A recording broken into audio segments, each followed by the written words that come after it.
sabedoria e conhecimento te são dados, e te darei riquezas de fazenda e honra, qual nenhum rei antes de ti teve e depois de ti não haverá. Alô família, seja bem-vindo a este vídeo. Meu nome é Lemos Adriano e seja novo aqui no canal, subscreva, ative o sino, porque sempre que eu colocar um vídeo novo aqui, serás o primeiro a ser notificado. Também estarás a ajudar o canal a crescer. Se já és de casa, glória a Deus por isso. Deixa o seu like, deixa o seu comentário, diga aí embaixo o que é que tu achaste do vídeo. E hoje eu trago aqui como revelação a história de Davi e seu filho Salomão. Eu quero trazer uma comparação ao nosso entendimento. Como é que foi o reinado de Davi, como é que foi o reinado de Salomão? Qual é a diferença entre os dois reinados? Davi foi um homem muito abençoado, muito próspero. E ele viveu tempos difíceis, assim como ele viveu tempos bons. Se nós olharmos para a história de Davi, vamos ver que o homem, antes dele subir no trono da graça, antes de ele subir naquele trono mesmo da graça, porque foi dado por Deus, ele começou a ser perseguido, mesmo antes de subir para o trono.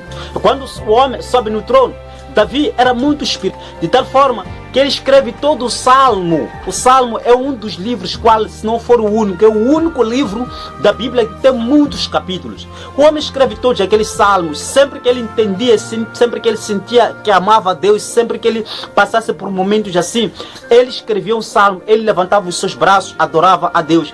Eu me lembro, um certo dia, o homem estava um pouquinho que angustiado. O homem sobe numa montanha, levanta as suas mãos, os seus braços, e ele disse assim: Senhor, não esqueça a minha alma no Hades. O homem era muito espiritual. Eu me lembro que o homem, quando ele foi recuperar a arca da aliança, que estava em casa de Obed-edom, quando o homem recupera a arca, o que acontece é que Davi ele começou a saltar, começou a dançar, começou a festejar. Por quê? Porque ele estava na presença de Deus. Então o homem era muito espiritual. De tal forma que o homem, ele teve 20 filhos. A Bíblia ele fala-nos de 20 filhos. Um certo dia, o homem entendia que ele estava mesmo para passar dessa para o melhor. O homem ele chamou seu filho. Nós costumamos chamar, ou as pessoas costumam chamar do último filho dele, que era Salomão. Mas Salomão não foi o último filho de Davi, porque Davi teve os outros filhos dele, que a Bíblia não nos conta quem foi a mãe daquelas crianças ou daqueles filhos. Mas nos últimos dias dele, ele chama Salomão. Ele pega na mão de Salomão, ele puxa para tocar na coxa dele. Aquilo significava algo para aqueles tempos, para eles. Eles sabiam qual era o significado daquilo. Ele olha para o filho, ele olha para Salomão e diz assim: confia no Senhor, quer entenda, quer não, tudo aquilo que Deus te manda fazer, faça. Davi, passado algumas horas ou alguns dias, o homem perde a vida. Salomão ele sobe no trono. Segundo a Bíblia, se entende que Salomão ele subiu no trono talvez com seus 19 a 20 anos. Era muito novo, sem experiência para tal. Mas o homem, na graça do Senhor, Salomão ele subiu no trono. Entenda isso. Um certo dia, os seus súditos aparecem diante de Salomão. Eles contam: ó rei, haverá crise, haverá fome. Em toda a terra de Israel haverá crise. Haverá tempos em que o povo estará a passar mesmo por dificuldade. O homem olhou para os seus súditos, ele disse dentro dele: esses não entendem, isso não é problema. Eles continuavam mesmo a olhar para o rei: ó rei, a terra não será mais capaz de produzir, então haverá crise. O homem, ele fala para os seus súditos, aqueles que eram de grande confiança, ele disse assim: olha, vão nos cofres do meu pai, tirem o ouro, vão nos países vizinhos, troquem e levem comida para casa. Talvez vamos conseguir suprir as necessidades do povo durante um tempo. Quando eles abrem os cofres, dentro dos cofres não tinham nada. Entendendo que Davi, ele tinha o terceiro filho dele, que era Absalão. Absalão teve a sua mãe Maca. O que acontece é que num determinado tempo, ele começou a trair o seu pai. Absalão, ele fez aquilo que Satanás ele fez. Ele começou a enganar certos soldados. Ele levou soldados, até enganou o pai. Ele disse assim: pai, eu vou para uma cidade aqui ao lado, porque eu prometi a Deus no dia X, eu preciso dizer que Deus ele me salvou, ele me livrou. Então ele prometeu que iria lhe adorar naquela cidade, então eu vou para lá. A Bíblia diz que ele levou consigo 200 soldados. Quando ele chega lá, manda avisar que, olha, quando ver Absalão chegar, é porque Absalão já está no trono, ele é o novo rei. Ele estava a fazer o que? Estava a enganar o seu pai. Absalão, ele roubou, saqueou todo o ouro do seu pai, todo o ouro que Davi tinha. Sem saber Salomão que isso havia acontecido, mandou os seus súditos: vão, abram os cofres do meu pai, tiram o ouro, vão fazer troca, tragam o mantimento para cá. Mas quando os homens voltam, eles chegam e dizem assim: Senhor, não há ouro nenhum. Os cofres estão vazios. Não há mais ouro. O homem pergunta: o que é que nós temos? Eles disseram-se: de tudo aquilo que nós temos, já algo tão precioso, valioso, aquilo que nós temos, só temos 100 cabeças, talvez de vacas ou de boi. O homem, a Bíblia diz no livro de Crônicas, capítulo 1, que eu vou aqui citar alguns versículos, no livro de 1 de Crônicas, capítulo de número 1, versículo de número 1, aqui sim diz a palavra: e Salomão, filho de Davi, se esforçou no seu reino. O Senhor, seu Deus, era com ele e magnificou grandemente. E falou Salomão a todo Israel, aos capitães dos milhares, das centenas de juízes, de todos os príncipes e de todo Israel, chefes dos pais. E foram Salomão e toda a congregação com ele ao alto que estava em Gibeone, porque ali estava a tenda da congregação a tenda da congregação de Deus, que Moisés, servo do Senhor, tinha feito no deserto. Mas Davi tinha feito subir a arca de Deus de Kiriat-Jearim, ao lugar que Davi lhe tinha preparado, porque lhe tinha armado uma tenda em Jerusalém. Também o altar de cobre que tinha feito Bezalel, filho de Uri, estava ali diante do tabernáculo do Senhor. E Salomão e a congregação o visitavam. Versículo de número 6. E Salomão ofereceu ali sacrifícios perante o Senhor sobre o altar de cobre que estava na tenda da congregação. E ofereceu sobre ele 1000 holocaustos. Descendo um pouquinho para o versículo de número 7, naquela mesma noite Deus aparece a Salomão e disse: pede o que quiseres que eu te dê. E Salomão disse a Deus: tu usaste de grande beneficência com meu pai Davi, e a mim fizeste rei em seu lugar. Agora, pois, ó Senhor Deus, confirme-se a tua palavra, dada ao meu pai Davi, porque tu fizeste rei sobre um povo numeroso como o pó da terra. Dá-me, pois, agora sabedoria e conhecimento, para que possa sair e entrar perante este povo, porque quem poderia julgar a este tão grande povo?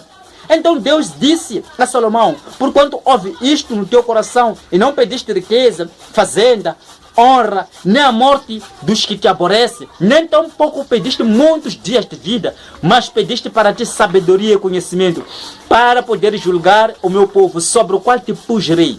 12. Sabedoria e conhecimento te são dados, e te darei riquezas e fazenda e honra, qual nenhum rei antes de ti teve, e depois de ti não haverá.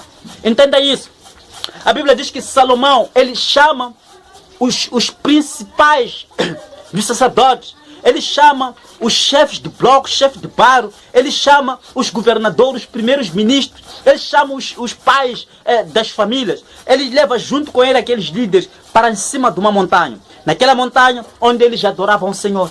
A Bíblia, ela diz que Salomão, ele mandou chamar também 1000 sacerdotes, porque eles tinham 1000 cabeças de vaca, então chamou também 1000 sacerdotes. O povo subiu para a montanha. Eu imagino que uns dos homens que estavam naquele lugar pensaram: este homem aqui é muito sábio. Alguns talvez vinham murmurando: olha, esse homem não tem cabeça, ainda só pensa que nem mesmo uma criança, um miúdo.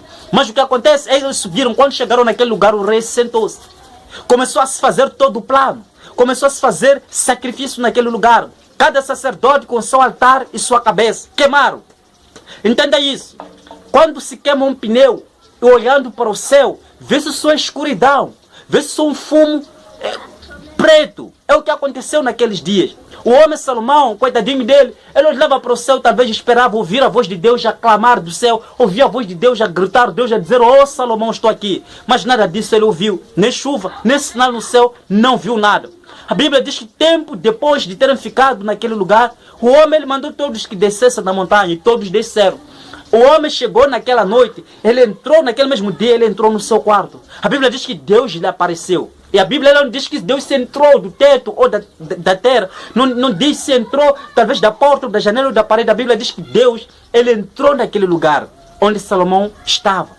E Deus, ele disse a Salomão: pede o que quiser que eu te dê. Salomão terá pedido a Deus que: olha só, Senhor, eu não quero morrer até que o Senhor Jesus Cristo volte da segunda vez. Então hoje nós estaremos aqui com Salomão a nos contar como é que foi a história toda. Salomão terá pedido ver a morte dos seus inimigos, daqueles que lhe perseguiam, mas nada disso o homem pediu. Ele só pediu sabedoria e conhecimento para poder julgar, para poder reinar o povo de Deus. E Deus, ele olha para o homem e diz assim: tu poderias ter pedido riqueza, Tu poderias ter pedido muitos dias de vida, ou ver os teus inimigos já caírem, mas nada disso pediste. Pediste sabedoria, pediste riqueza, para entrar e sair e julgar no meio do meu povo, o povo que eu te dei, que eu te constituí rei sobre ele. Então sabedoria e conhecimento eu te dou. Também te dou riqueza. Tal riqueza e honra que nunca um rei teve e depois de ti nenhum rei terá. Entenda isso. Quando nós pegamos esses dois homens, quando nós pegamos o reinado de Davi e o reinado de Salomão, entendemos que Davi era um homem muito experiente em termos de estar na presença de Deus. Davi amava Deus, Davi era muito espiritual. Mas Salomão não era. Salomão, ele só tinha aquilo que o pai lhe mandou fazer. Só tinha aquilo que Deus lhe disse, aquilo que o pai dele lhe disse. Olha, confia no Senhor. Quer entenda, quer não, faça aquilo que Deus te manda fazer. Nós aprendemos no livro de Marcos, capítulo 4, no versículo 26, que tudo são semente. O que é que Davi vivia semeando na sua história? Davi, ele semeava a comunhão com Deus, ele tinha mais comunhão com Deus, ele adorava mais a Deus, ele sempre queria estar com Deus. Por essa razão, que quando Davi era rei, todo o povo de Israel viveu na graça e plenitude de Deus. Todos eram tão abençoados, todos eram tão espiritual. Mas diferente do tempo de Salomão. No tempo de Salomão, Salomão ele incutia, ele ensinava ao seu povo que olha, o bom é dar honra ao nosso Senhor. Se nós pegarmos a Salomão, começamos a história de Salomão, vamos ver que é o Salomão que diz assim, confia no Senhor de todo o teu coração. Provérbio 3. Confia no Senhor de todo o teu coração. Não te estribes no teu próprio entendimento. Reconheça a Deus em todos os teus caminhos e Ele endireitará as tuas veredas. É o mesmo Salomão que todos aqueles que iam ter com ele pedindo conselho, ele olhava para eles e ele dizia assim, honra o Senhor com a tua fazenda e com as primícias de toda a tua renda. Então, se encherão os teus celeiros abundantemente. Também se nós olharmos para Salomão, Salomão é um homem que tinha muitas mulheres. O homem tinha talvez 400 e tal mulheres e 300 e tal concubinas. Era tão abençoado em termos de ouro, Salomão era rico. Alguns dizem que Salomão talvez prosperou porque tinha muitas mulheres. Considerando também que naquela altura bastava ter uma mulher, bastava casar, o homem casar com uma mulher. Os pais e os familiares da mulher tinham que trazer o dote.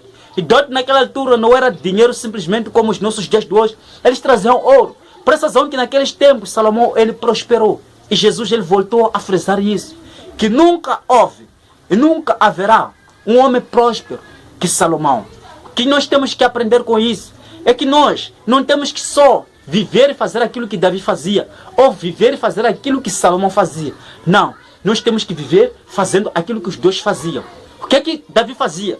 Davi tinha mais comunhão com Deus. Ele vivia na graça do Senhor. O que é que Salomão fazia? Salomão ele tinha no seu coração o intuito de confiar em Deus. Ele confiava mais em Deus. Ele sabia que quando nós honramos a Deus, tudo aquilo que nós colocamos nas mãos de Deus, se nós damos ofertas a Deus, se nós damos dízimos ao Senhor, então Deus ele faz aquilo que mais ninguém consegue fazer nas nossas vidas. Então como é que nós vamos vencer nessa altura de pandemia? É viver Salomão e viver Davi. É juntar o pai e o filho, estarem dentro de nós. É aprendermos a adorar a Deus, aprendemos a reconhecer a Deus em todos os nossos caminhos. Quer esteja numa dificuldade, quer não, coloca Deus em primeiro. Reconheça que tudo aquilo que acontece de bom na tua vida é porque o Senhor disponibilizou. É porque existe um anjo a pelejar ao teu favor. E toda graça e honra será dado a ti, na tua vida, na tua família, no teu ministério, em tudo aquilo que tu fizeres. Basta confiar no Senhor. Então Deus fará tudo o resto. Então tchau, tchau, até o próximo vídeo. Não esquece, deixa aí o seu comentário, deixa o seu gosto e clica aí no link que vem aí na descrição, assista o vídeo que eu postei na semana passada. Então tchau, tchau.